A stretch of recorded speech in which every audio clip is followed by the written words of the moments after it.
Hey everyone, it's Mace1370. I have an awesome RTA game to go over today, but before we get into it, please make sure to like, subscribe, and hit that notification bell.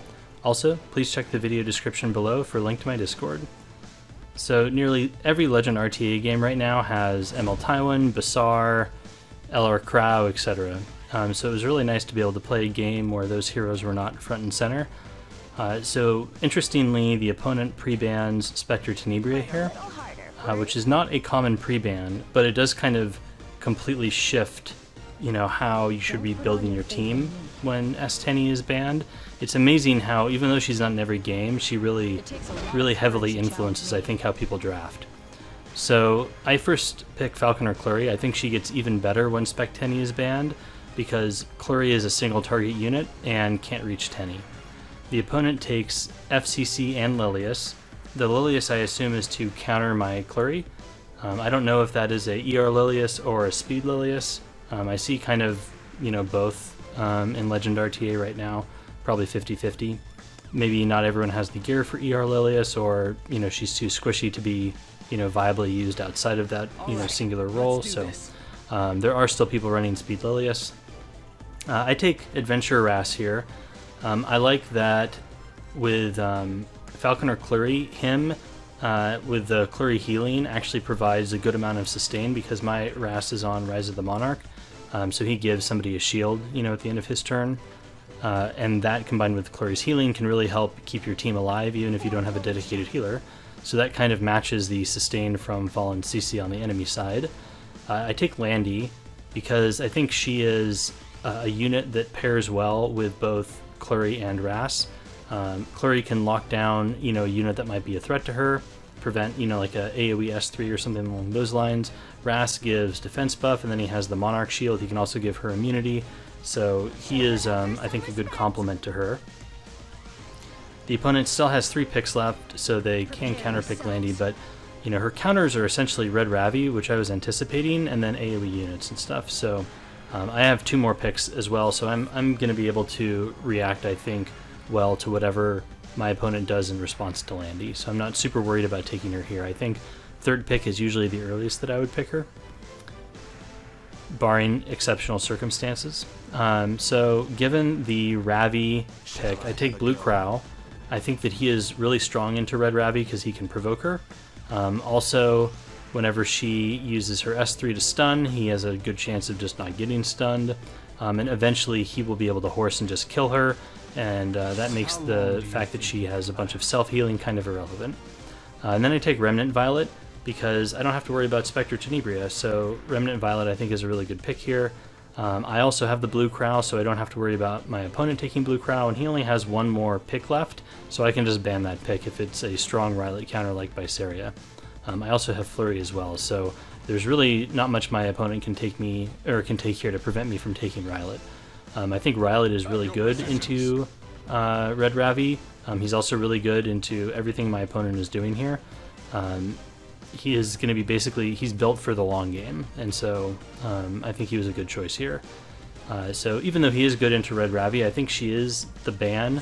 Even though I have the Krau, she's the biggest threat on the board. If she ramps up into the late game, she just does absurd amounts of damage. And she would really threaten my Landy, and I was afraid that I was going to have a Rilet ban from my opponent, which is indeed what happened. So I think Red Ravi was the ban here. General Purgus is an interesting pick. I think the opponent is hoping to gain a lot of CR off of my AoE abilities from, Landy. So we'll see. I switched my imprint from my Wrasse over to the team-wide, since I do have an Aureus holder, so I want to give him a little bit more health, and also I know my Landy will be a target. Alrighty, so I get first turn with Falconer Clury, and I look at the CR bar here to see if I can figure out what type of Lilius I'm dealing with.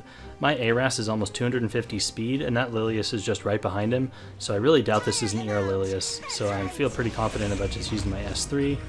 And Flurry does land both of them, so this is not an ER Lilius, so that's good news for me. I go ahead and I use the skill 3 on my Wrasse here. The entire enemy team is already ahead of me, so I don't know, not like a huge deal that they get CR pushed. And I wanted to get the defense buff up before the Purgus S3 and the Alencia S3. Alencia is going to, strip my team pretty much regardless, but I have 2 defense buffs, so I don't mind if Alencia strips here because I can just put defense buff right back on the Krau. So Alencia rips the S3, and of course my Landy resists because, that's what happens when you play against Landy. So I got pretty lucky there. Even if she didn't resist, I don't think it would have mattered though, because I would have just skill 2'd here. I suppose this does give me the luxury of holding the skill 2 for a turn, since my Falconer Flurry is really the only one who doesn't have defense buff right now, and even though she's defense broken, she's really fast, so I'm confident that she'll get the turn and shake off those debuffs before they're able to capitalize on them. I skill 3 with my Landy here, even though I know it's going to CR push the team, or the enemy team with Purgus. It'll CR push my own team as well, and I'm also going to give my team a speed buff, so I think that it goes in my favor to S3 in this situation. I also kind of want to hit this Lilius as hard as I can while she is defense broken. I luckily crit into her, so that's 2 lucky hits for Landy. Unfortunately, my Flurry gets provoked and goes into the Purgus, so that gives a pretty big CR boost to the team there for the enemy. If you do run Landy, a max Guiding Light is so incredibly valuable for her. So this is a kind of a tricky situation for me now, because the Fallen Cecilia got a dual attack there. Both my Krau and my Wrasse are provoked, which is unfortunate. My Flurry and Landy get stunned. So my worry here is that my Krau no longer has defense buff, and because he was provoked, he wasn't able to put it back up again. So my team is pretty vulnerable right now. Additionally, the CR pushes from Purgus are keeping that FCC up with the rest of my team, and she's going to be able to provoke lock somebody. Lilius also comes out with a provoke, so now my Wrasse is not able to use his skill 2 to get up immunity, so that's no good. Luckily, my Krau is next up in line here, so he's able to get the defense buff up. I don't think I'm low enough to horse. I'm at 15, almost 16k out of 25, 26k, so I want to hold it for now. I think I can survive another, turn around the CR bar.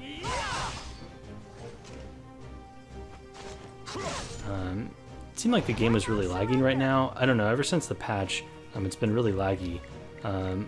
Like when I used this Landy S3, it completely froze in-game. Yeah, you can see there it freezes. It wasn't doing that before. So I may have to turn off the high quality mode or whatever it is on the emulator. Anyway, so you can see the Landy damage starting to ramp up here and take its toll. She does proc Guiding Light again, which is huge.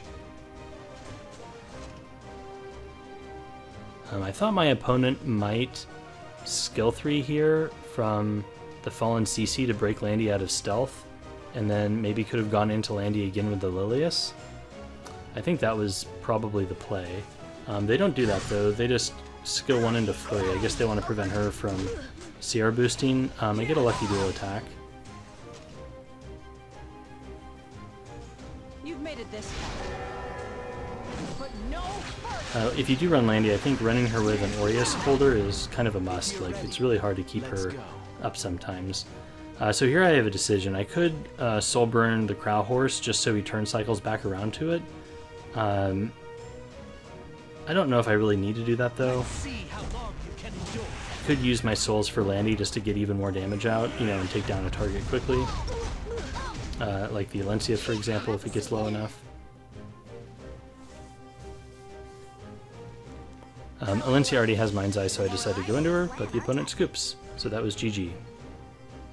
Alright, so I thought I would just go over the units I used in that draft really quickly. If you're curious about my unit builds and stats, they're posted in Discord, and if they're not updated, you can always ping me and I'll show you where they're at the moment. So here's the Wrasse. I have him on Rise of the Monarch. I think it's a really good option for him. You can also run him on Aureus too. Another good choice, or Adamant Shield, something like that. So I think the key with Wrasse is to get him fast, if you can. I think 240 plus is good. Like 250 is kind of the golden number that you're shooting for. And I want at least 1600 defense on him. On most of my tanks, I like to shoot for 1600 defense. That kind of feels like the sweet spot. Some tanks, you could build them even tankier and like really go high with it. But obviously at some point you have to sacrifice speed or, some other stat. I used to run him at about 90 effectiveness or so. I just don't think that's necessary anymore with the frenzy changes. Even this 38 effectiveness I think would be better if it was just speed or something, but it's fine. I mean, I guess he has some base effectiveness, so the 13% I'm getting would be better as speed or something else. With frenzy, you know, you're eventually going to start def breaking, you know, high ER units.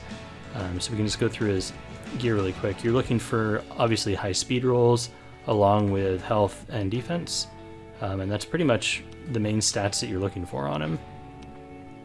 Alright, so that's Wrasse. Let's see, we used Landy, that was another hero. Where's Landy? So here's Landy. I managed to speed her up a tad. I'd still like to get her closer to 200, so I've been struggling with that. I think I've shown Landy before. I guess I have speed on the helm. I'm trying to remember. Speed there, some speed there. There's something I don't have speed on. I guess I don't have speed on this neck. So I could get speed on this one. Maybe instead of the flat attack or something.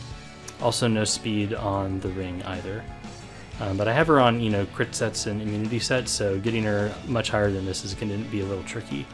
But overall, I'm reasonably happy with her tankiness. It would be nice to get her a little bit more defense. I could probably sacrifice a bit of attack to do that. I think that, you know, you could probably get away with like 3,300 or 3,400 attack, so I could take that and put it into speed ideally, I guess, and then maybe defense next. But because of her, you know, passive attack scaling, you can kind of cheat on her offensive stats. Here's how I'm running Flurry right now. I think that this is a really solid build for Flurry. 285 speed is fast enough that you're going to outspeed just about anything you would bring Flurry into.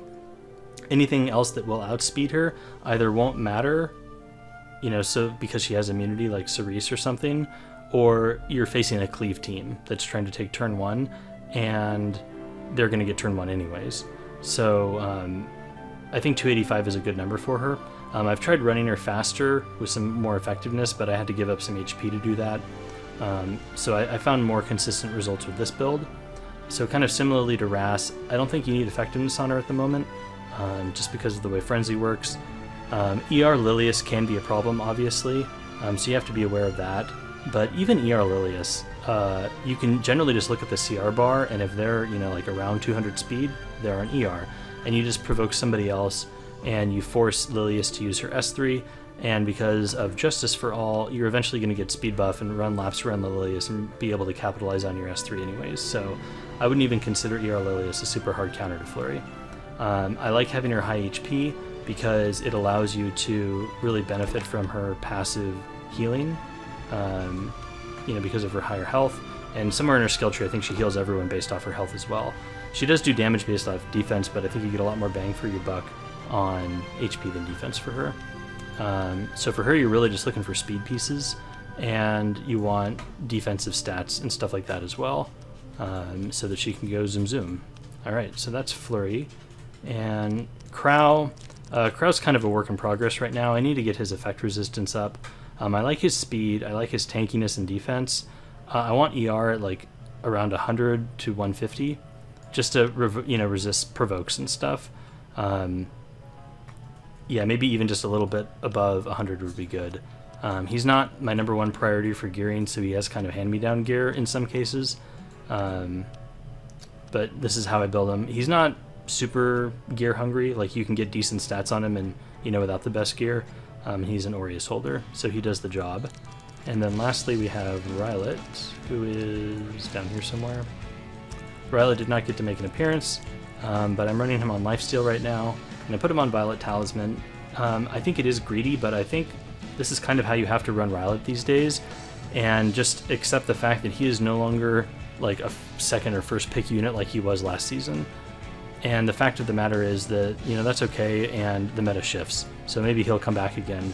But for now, if you build Rilet on Lifesteal, I think Lifesteal builds require so much stat, on your pieces, that you really need to get every little ounce that you can out of everything, and Violet Talisman gives you even more attack compared to Moonlight Dreamblade, with the stacking attack. So if you build Rilet this way and you put him on Violet Talisman, it essentially limits you to the type of comps that you can bring him into. You have to bring him into a comp where you know that he can survive the first couple turns, and that's either because your opponent's bringing like no damage to kill him, or you're taking the first turn and you're going to prevent them from hitting Rilet. So like, for example, if you have Flurry, and you know you're taking first turn, and so you can give him a turn or two to ramp up with a Talisman. In terms of his stats, I'm really happy with everything. The only thing I would change is maybe get more HP if I could, but this gear is pretty well rolled. My Abyss pieces actually, those two rolled super well, so that was like incredibly lucky. And that neck obviously rolled really well too. Obviously more speed would be nice, but I think 190 is acceptable for Lifesteal Rilet. And yeah, just a little bit more HP so he can, you know, survive a Krau horse or something. So those are those units. Hope you enjoyed the video. Please make sure to like, subscribe, and I'll see you later.